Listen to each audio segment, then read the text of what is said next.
Mesdames et messieurs, bonsoir et bienvenue à cette émission d'Info 9. Depuis la nouvelle loi en vigueur le 1er mars dernier, mais il y en a eu une aussi le 1er janvier dernier, concernant la gestion des matières résiduelles. Les choses ont changé, puis il y a des nouvelles choses que l'on peut mettre dans nos bacs maintenant. De toute façon, on va en discuter plus en détail.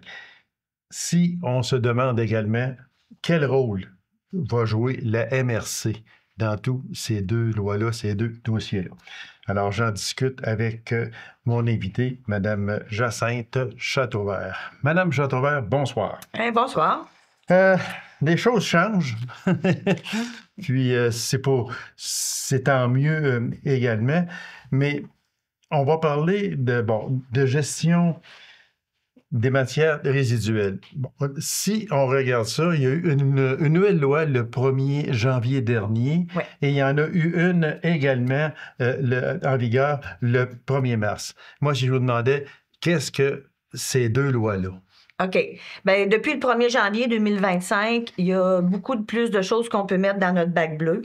C'est une nouvelle réglementation là, qui est arrivée. C'est Éco-entreprise Québec qui a pris la responsabilité. C'est un organisme qui a été créé par Recyc Québec via le gouvernement, naturellement. Okay. Et c'est cette entreprise-là, cet organisme-là, devrais-je dire, qui a la responsabilité de tout ce qui est la gestion des matières résiduelles.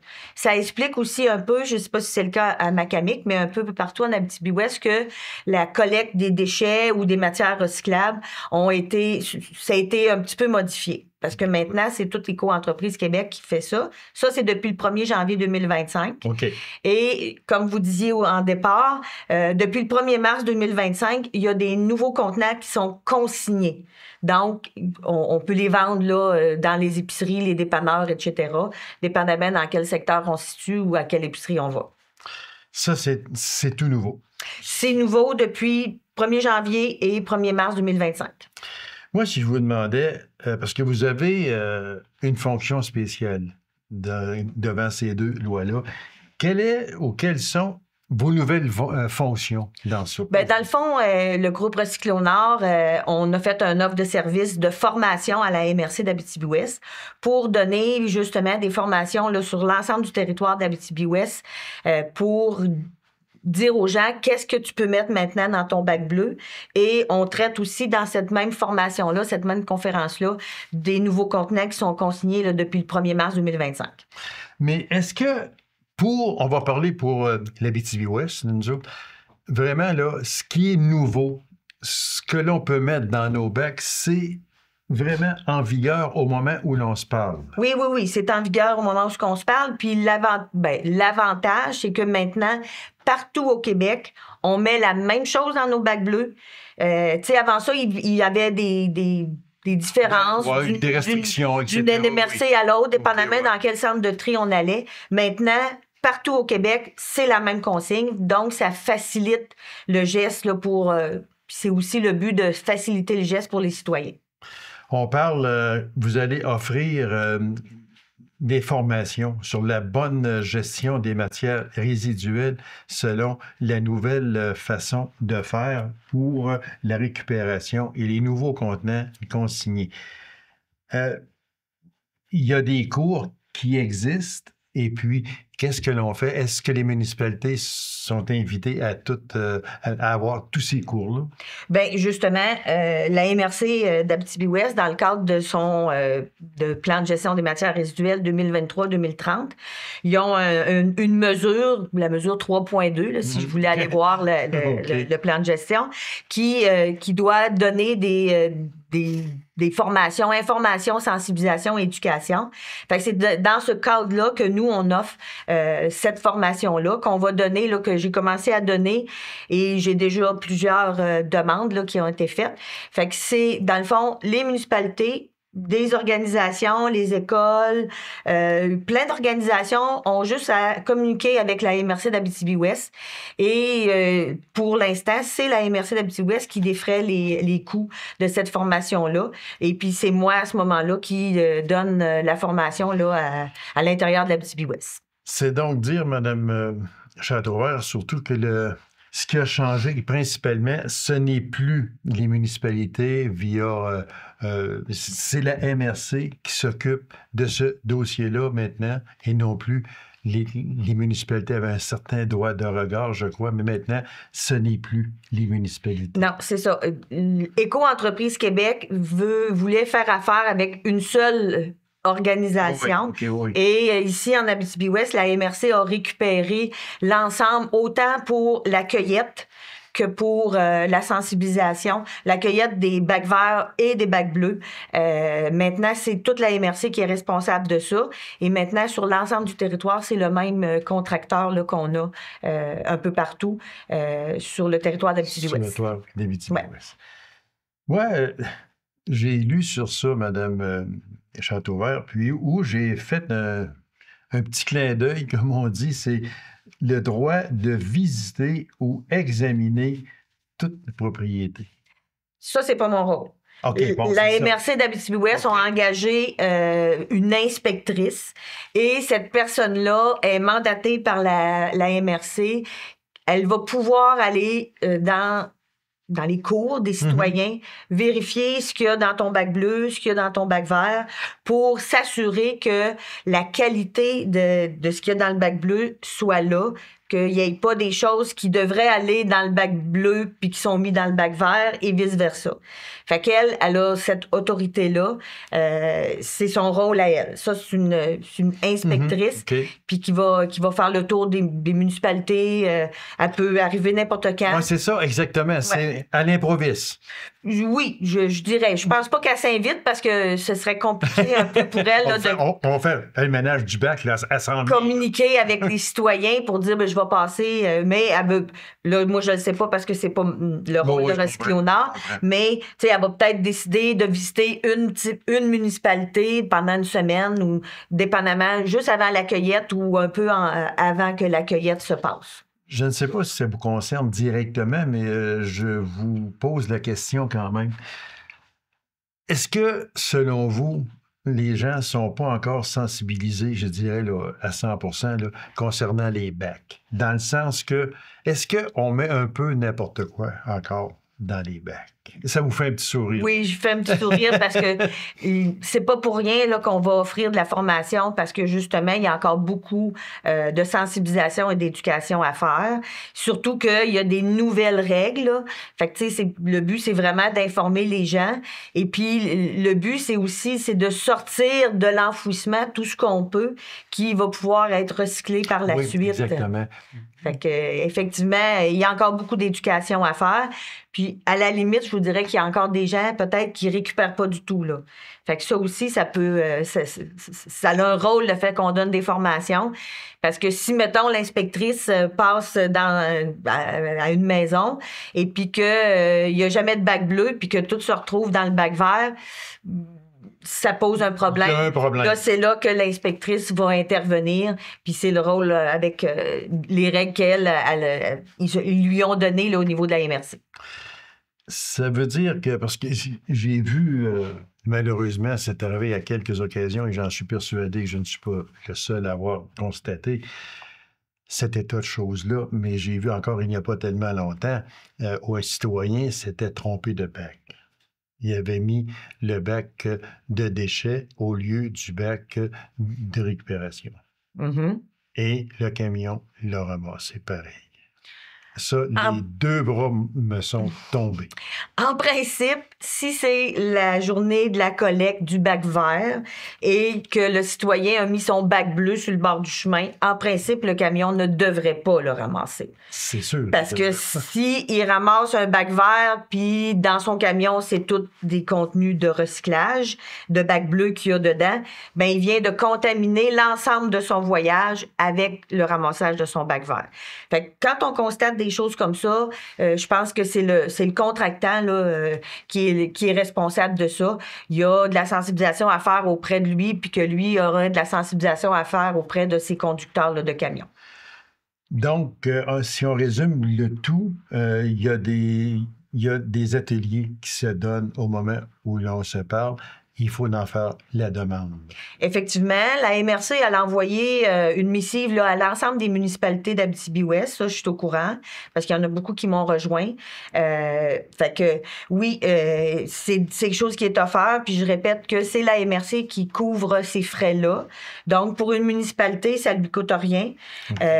Puis, c'est pas juste offert aux municipalités, ça peut être des organisations, des écoles. Exemple, je vais aller en donner une au Jardin du patrimoine, éventuellement. Là, je devais en donner une, mais bon, des fois, ils ont des éclosions de maladies, fait qu'ils sont obligés de retarder la formation, mais tout le monde doit s'adresser ben, pas tout le monde. Je vous dirais, les citoyens, s'ils veulent l'avoir, ils s'adressent à leur municipalité. La municipalité, elle, va s'adresser à la MRC pour obtenir cette formation-là. Puis moi, je suis en contact tout le temps avec la personne responsable à la MRC. Elle me met en copie conforme du courriel. Puis là, à ce moment-là, moi, je réponds à la municipalité en disant c'est quoi ma disponibilité, puis c'est quoi qu'eux autres, dans quel temps qu'ils veulent avoir ça, puis quelle journée. Est-ce que, on va peut-être déborder un peu, mais j'espère que ça vous concerne. Est-ce qu'on peut parler d'un possible troisième bac qui pourrait s'ajouter aux deux déjà existants pour le compostage? Bien, je peux répondre à ça parce que je l'ai regardé, le plan de gestion des matières résiduelles. Ça s'en vient, mais c'est pas le cas pour l'instant. Ça devient un petit peu complexe là, pour la MRC. Il faut qu'ils trouvent un endroit qui respecte les règles environnementales. Et éventuellement, il va y avoir un bac brun. Mais là, tu sais, il disait dans le PGMR, dans le plan de gestion des matières résiduelles, il disait 2025.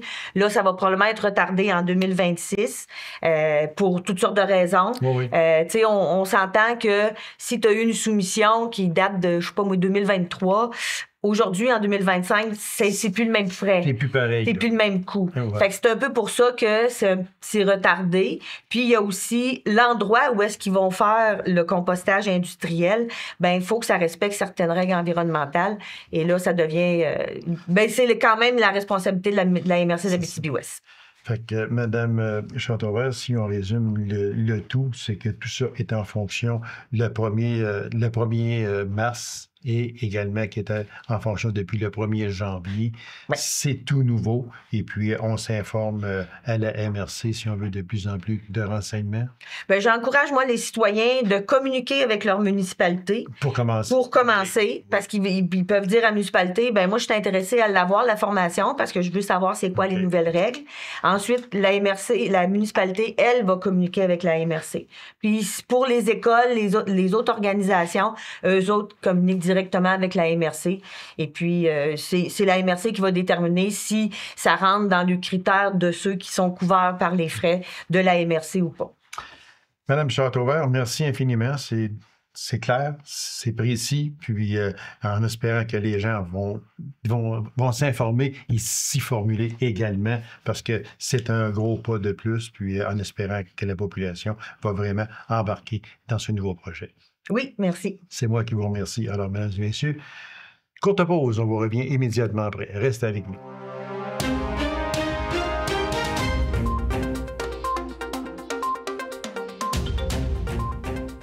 Mesdames et messieurs, on va parler en deuxième lieu de tourisme avec le président de Tourisme Abitibi-Témiscamingue, M. Émilien Larochelle. Monsieur Larochelle, bonsoir. Bonsoir, monsieur. Monsieur Larochelle, c'est toujours un plaisir de vous recevoir. Puis, on dit tout le temps que le tourisme, et ça, j'en parle souvent aussi, on pense tout le temps que le tourisme, là, bon, c'est du mois de juin au mois de septembre. Tu sais, tout le monde est en vacances ou à peu près. Puis là, bon, destination, bien, j'espère qu'on va rester au Canada premièrement et j'espère qu'on va rester au Québec également et qu'on va visiter notre belle Abitibi-Témiscamingue également. Mais il y a le tourisme hivernal. Ça, depuis quelques années, on en parle souvent, tous les deux. Puis le tourisme hivernal a sa place beaucoup chez nous, en Abitibi-Témiscamingue. La saison, au moment où l'on enregistre, qui est le 18 mars, la saison n'est pas tout à fait terminée. Elle tire à sa fin parce que quand on regarde la température qu'il fait, les sentiers vont commencer tranquillement, des sentiers de motoneige en particulier, vont commencer à tirer de la patte un peu, comme on dit. Ouais, puis il y a toutes les questions d'inondation. Et voilà, exactement aussi. Mais dans l'ensemble, je sais que les statistiques ne sont pas encore compilées, mais dans l'ensemble, vous, comme président de Tourisme Abitibi-Témiscamingue, est-ce que ça semble avoir été un bon hiver? Alors, les échos que j'en ai, ça a été quand même une bonne hiver. On a eu de la neige. Et voilà. Et puis, si on regarde par rapport à tout ce qui s'appelle motoneige, on est encore la région phare là, au niveau du Québec là, pour ce qui est de nos sentiers. Mm-hmm. OK? On a des très beaux sentiers, Oui. des grands sentiers. Les gens qui viennent de l'extérieur apprécient beaucoup de faire de longues randonnées. OK? C'est pas rien que des petits croches. Là. Non. Il y a des grands bouts de douette, puis les gens adorent ça. Parce que on en a beaucoup.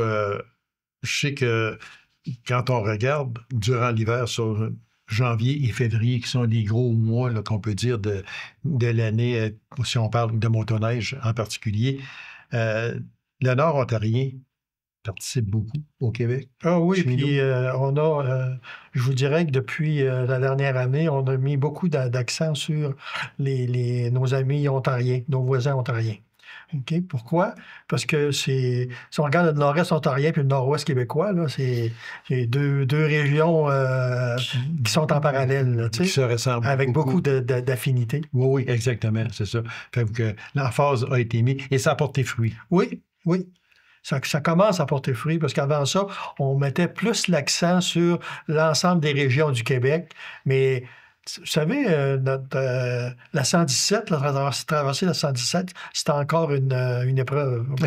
OK, oui. Faut le dire. Puis si on regarde au niveau du transport aérien, partir des grands centres en Irisite, malgré le programme qui a été renouvelé là, au niveau du transport aérien, OK, ça ne règle pas les problèmes de fond que nous avons. Okay. Vous ouvrez une porte, je vais juste rentrer un peu, vous parlez du transport aérien. Le coût des billets est encore à 500 $. Est-ce que c'est encore pareil? 500 $, c'est plus ça. Là, ça, ils payent en pourcentage. Ah, OK. Ce qui veut dire? Bien, veut dire, comme par exemple les régions comme le Bas-Saint-Laurent, eux autres, ils peuvent avoir un crédit de 85 % du prix du billet. Ah, OK. OK. Nous autres ici, à Rouyn-Noranda, c'est 50 % OK. Pour les raisons qui... Ouais, c'est quoi les raisons? Je ne sais pas. OK. Je n'ai pas pu parler à des responsables là, pour savoir exactement le portrait. Moi, j'imagine que c'est parce que vous savez qu'on est quand même une région qui contribue beaucoup au PIB du Québec. OK. Donc, on est considéré comme une région riche. Ah, OK. Oui, parce qu'on a vous savez, les gens qui travaillent dans les mines, travaillent dans le secteur forestier et ils touchent de gros salaires. Tandis que les gens qui travaillent au niveau des services, ils ont des salaires plus qui ressemblent à ce qu'on retrouve ailleurs au Québec, malgré qu'à cause justement de la pression exercée par l'industrie d'extraction des ressources, ils sont obligés de mettre plus de sous. Mais expliquez-nous qu'est-ce que ça veut dire, là, 50 %, 85 %? Ah, bien, si le prix du billet est à 1500 $. Ah, OK. Ça va coûter 750. Puis, billet, je vous demande ça demain. Ah, je ne pourrais pas te donner la réponse. Mettons, pour Rouen-Montréal. Je te dirais, depuis 2 ans, je ne voyage pas en avion. OK. La principale raison, je suis resté stock 2 jours. Oui, vous m'avez compté ça déjà, oui. Vous avez été obligé de prendre à Québec. Une chambre d'hôtel, etc. Puis oui, ça m'a coûté 2 chambres d'hôtel. Je n'ai jamais eu aucun remboursement. Je voyageais avec Air Liaison, on peut le dire. OK? Je me suis fait, comme on dit en bon québécois, fourrer à l'os. OK? Donc, je n'étais pas seulement satisfait, puis je me suis dit, c'est fini, je vais voyager en voiture. La dernière fois que j'ai pris l'avion pour Montréal, j'étais supposé prendre Air Liaison, il faut le nommer Air Liaison, mais j'avais changé pour Air Canada, puis je pense que j'ai bien fait. OK. Parce que j'ai pas attendu pantoute. Écoute, Air Canada... Quand ils viennent, ils font du bon service, excepté qu'ils ne sont pas là tout le temps, puis ils ne sont pas fiables. Autrement dit, tu prends ton billet, tu viens prendre l'avion le matin et tu n'as pas eu aucun appel téléphonique. Puis là tu arrives là et ils te disent que le vol est annulé. Il est annulé. Ça, c'est un peu moins drôle. Monsieur La Rochelle, il y a à peine un an passé, je vous recevais ici sur ce plateau, puis on parlait de miser sur la région, de la rendre plus attractive pour les tourismes et pour les présidents également. Est-ce que ce plan-là a fonctionné? Est-ce qu'il a été mis en œuvre? Bien, c'est un plan, c'est bien certain qu'on travaille fort là-dessus, mais comme je vous dis, là, il y a des affaires sur lesquelles on n'a pas d'emprise. Mm-hmm. Si on regarde, par exemple, le coût des transports pour venir en région, ici, là, c'est épouvantable. OK? On n'est vraiment pas avantagé à ce niveau-là. Lundi dernier, j'étais à Amos, puis pour rencontrer notre ministre régional, M. Jean Boulet, envers qui j'ai beaucoup de respect, là, OK? Mais j'ai posé une question à savoir, est-ce que nous sommes considérés comme une région du Québec? OK? Ben, j'y expliquais que moi, je demeure à Galichan. Mm-hmm. OK?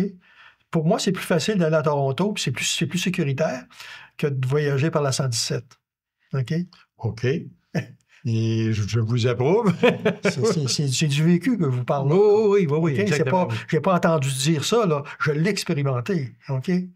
Donc, puis j'ai demandé à notre ministre régional si nous faisions encore partie du Québec. Il ne l'a pas trouvé drôle, là. Okay? Mais... Quelle était sa réponse? Ah, il ne m'a pas vraiment répondu à ça, là. Il m'a rien dit. C'est sûr qu'il ne pouvait pas vous dire non. Non, mais je veux dire, c'était un bon politicien quand même, tu sais. Oui. Il a patiné, tu sais. Si c'est un bon politicien, ils chaussent toujours leur patin. Ça, c'est sûr. Oui, puis c'est correct, là. Je veux dire, moi, j'ai pas été satisfait de la réponse qu'il m'a donnée, mais... Écoutez, j'avais droit à une question. C'était pas un échange. Fait que ça veut dire, vous posez la question et attendez la réponse. Si réponse, il n'y a pas, bien, écoutez, votre question a été posée. C'est ça. Voilà, tout simplement. Fait que, comme ça a été... parce qu'on disait aussi que c'était pour semer le bonheur dans notre région. Ça aussi, c'est important que autant les gens de notre région que les gens de l'extérieur de notre région qui viennent chez nous, les accueillir, puis les sentir heureux de venir. Ça aussi, c'est un point. Ça. L'accueil, mettons que c'est une priorité là, au niveau de nos membres. OK? On a donné des formations là-dedans. On a été très actifs là, pour amener nos entreprises, là, nos attraits, si vous voulez, là, à être plus accueillants. OK? Puis à ce niveau-là, c'est pas parce qu'on n'était pas accueillants auparavant, là. Mais je veux dire, on voulait rajouter une couche de plus, là, tu sais. Puis je pense à ce niveau-là, on est sur la bonne voie. OK. C'est sûr que là, on parle de... Moi, j'appelle ça une guerre interne là, entre le Canada et les États-Unis. Est-ce que vous êtes aperçu, ou les statistiques le diront peut-être plus tard, qu'il y a beaucoup de snowbirds, comme on dit, qui ont traversé les frontières? C'est pas juste les snowbirds, là. Je peux vous dire une chose, c'est que j'ai rencontré, là, une semaine, je suis allé rencontrer les maires de la MRC d'Abitibi-Ouest, OK? Puis le maire de Hautier-Nord m'a posé une question. Il dit, Émilien, il dit, pourrais-tu me dire si on va avoir plus de visiteurs avec ce que les États-Unis... Ce qui se passe actuellement. Avec les tarifs, tout ça, là, tu sais. Et j'ai dit, je ne peux pas te donner de réponse parce que je n'avais pas aucune statistique. Aujourd'hui, j'en ai. OK? Ou selon des sondages qui ont été réalisés, il y a 50% des gens qui avaient prévu aller aux États-Unis qui n'iront pas. Donc, ça veut dire qu'ils vont se répandre ailleurs au Québec. Oui, exactement. Est-ce qu'on va être avantageux? J'imagine. L'avenir le dira. Ils ne viendront pas tout de suite, là. Non. Mais je suis convaincu qu'on va avoir plus de visiteurs. OK? Et ce serait normal un peu, parce que quand on coupe de 50%, ce sont des gens du Québec. C'est un sondage, hein? Oui, je comprends. Ouais. Mais seulement que c'est quand même des gens du Québec qui sont habitués d'aller en vacances. Donc, c'est juste la destination qui va changer, tout simplement. Ils vont rester ici, chez nous, à la place. Et ça ne peut qu'être bon pour le tourisme. Et quand on parle du Québec, bien, c'est sûr qu'on parle de l'Abitibi-Témiscamingue. Si on recherche de la chaleur, vous savez, la chaleur, on peut trouver ça en Espagne, au Portugal. Okay? Exactement. On n'est pas obligé d'aller en Floride, là. Non. Du Sauf-Fin, Mexique, il y en a également, partout. c'est un endroit qui est encore accessible. Monsieur Larochelle, une question que je voulais vous poser, puis qui est importante aussi d'en parler, c'est les fameux permis de chasse, entre autres, à l'Orignal, pour les non-résidents. C'est un problème? Ben, c'est un problème. Nous sommes tellement généreux au Québec, OK? Pour vous dire, là, il n'y a pas une province canadienne, OK, qui permet à des étrangers d'aller chasser l'orignal ou chevreuil, si vous voulez, là, directement sur le territoire libre, là, tu sais. Mm-hmm. Autrement dit, c'est ce qu'on appelle, nous autres, les terres de la couronne. Les terres de la couronne. Bon. Et nous autres, c'est on le fait. On est très, très, très généreux. Tu sais, les Ontariens viennent chasser l'orignal ici. Les Américains viennent chasser l'orignal ici. Puis ils ne sont pas obligés de passer par une pourvoirie. Moi, je trouve ça épouvantable. OK? On a envoyé une lettre au sous-ministre il y a à peu près une semaine où on avait eu une rencontre de la table faune, OK, régionale. Et tout le monde a signé sur la lettre, excepté la Fédération des chasseurs et pêcheurs du Québec. OK? Ah, et oui. je me pose encore la question. Pourquoi? OK? C'est-tu parce qu'ils ont des petits amis à protéger, parce qu'ils font des échanges de bons services? Tu sais, je m'en vais, je te gratte le dos, tu me grattes le dos, là, tu sais? Mm-hmm. En tout cas, je n'ai pas de preuve de ça, mais on peut penser qu'il y a un lien de cause à effet. Puis pour remédier à ça, c'est quand même pas facile. Ben, c'est pas compliqué. Actuellement, là, on a une proposition, nous autres, qui dit d'accepter où tu aurais droit, toi, mettons que tu vas à la chasse, tu aurais droit d'emmener un ami avec toi. OK. OK? Mais il faudrait qu'il le déclare, puis que si vous abattez un animal, que son permis soit avec aussi. Oui. Je sais pas si tu vois, là. OK? Un peu comme on fait avec la chasse à l'ours. La chasse à l'ours, là, est réglementée, hein? Puis on avait ces mêmes problèmes. Puis on a été cité en exemple par des organismes de protection de la faune américains. OK? À cause de notre façon de gérer la chasse à l'ours. On se pose la question pourquoi qu'ils n'essayent pas la même chose avec l'orignal, ça protégerait notre ressource. Voilà. Là, on la donne. Exactement. Monsieur Larochelle, toujours un plaisir. Merci infiniment. Puis continuez votre beau travail à la table de Tourisme Abitibi-Témiscamingue comme président. Ben, je vous remercie. C'est moi qui vous remercie. Alors, mesdames et messieurs, merci d'avoir été là. On se donne rendez-vous à une prochaine émission d'Info 9. Au revoir et bonne semaine.